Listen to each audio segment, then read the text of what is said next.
So what are U.S. troops facing at the Kabul airport, and what's next for those who are successfully evacuated? Let's turn to our Chief Global Affairs correspondent, Martha RADDATZ, for more on that. Martha, thanks for being on. What are you hearing from your sources about just the chaos of these evacuations? Well, the chaos we're seeing on television, there's quite a bit of chaos going on in some of the briefings inside the White House. I think there's a lot of finger pointing going on, according to a U.S. official I spoke to, wondering why the military isn't in place and the airport is not secured, clearly not secured.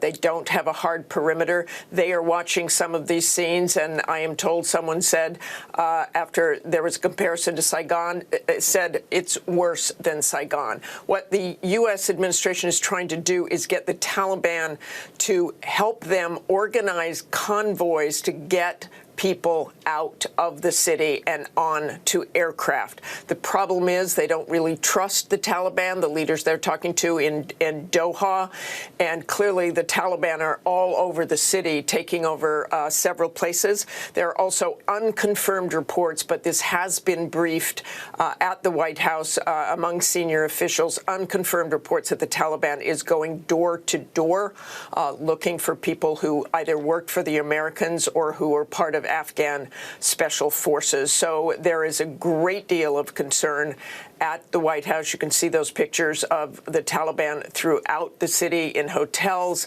Others are taking up positions on rooftops and really throughout the city. I know our Ian Pannell is there and has reported that he has been out today and has not seen really any women on the street.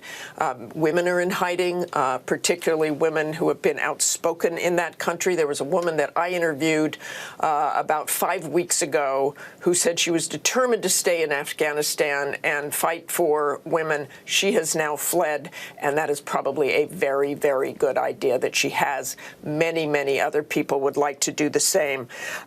They, again, are trying to organize these convoys, but people are basically in hiding all over Kabul.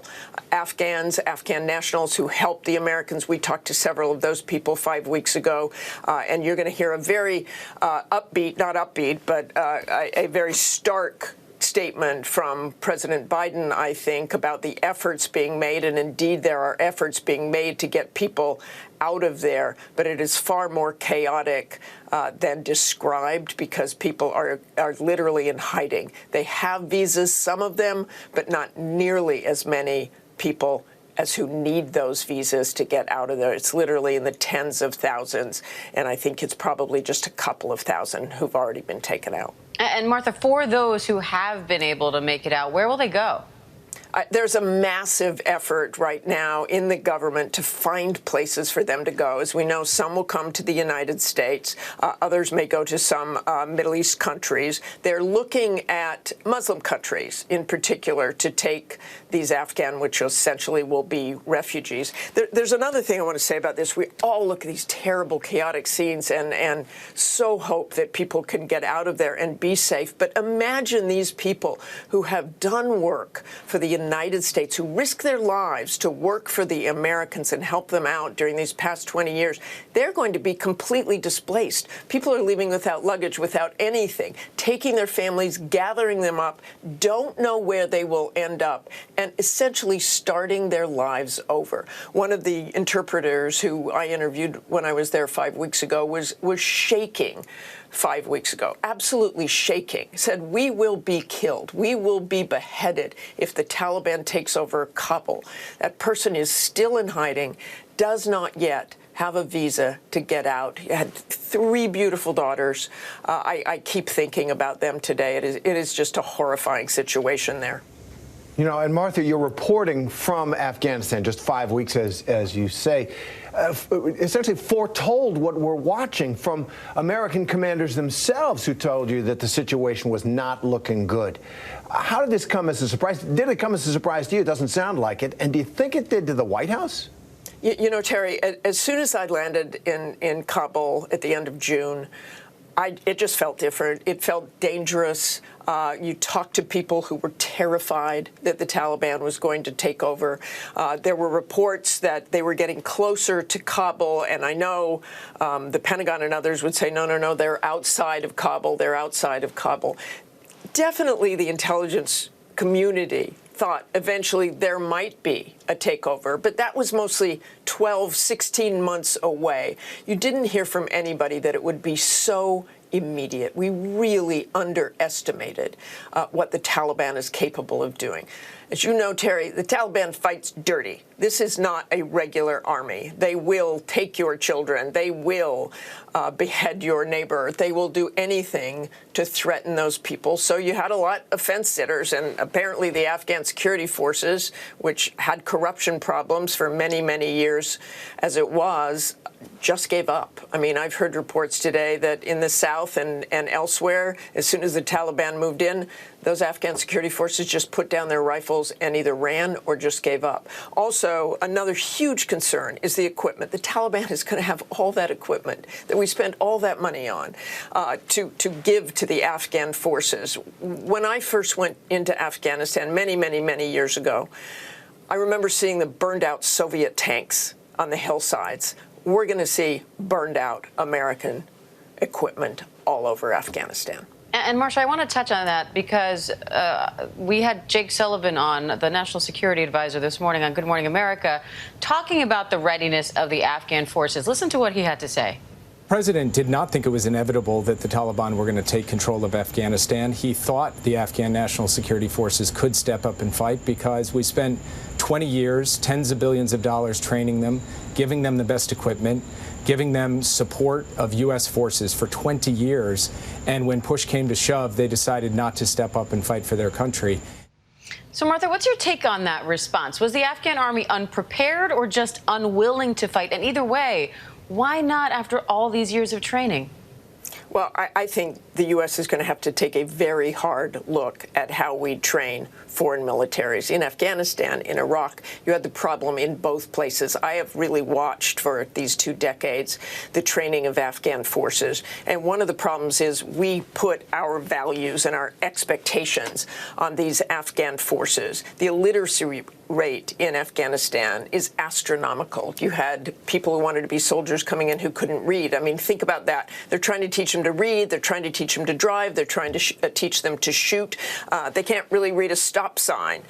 There are other examples. They can't really count. So they bring these forces in. They give them complicated assignments, complicated weapons, and expect them to do what we do here without that background, without that cultural knowledge that these forces have. So I think there really does have to be some sort of reckoning about these forces and what we have done these past 20 years.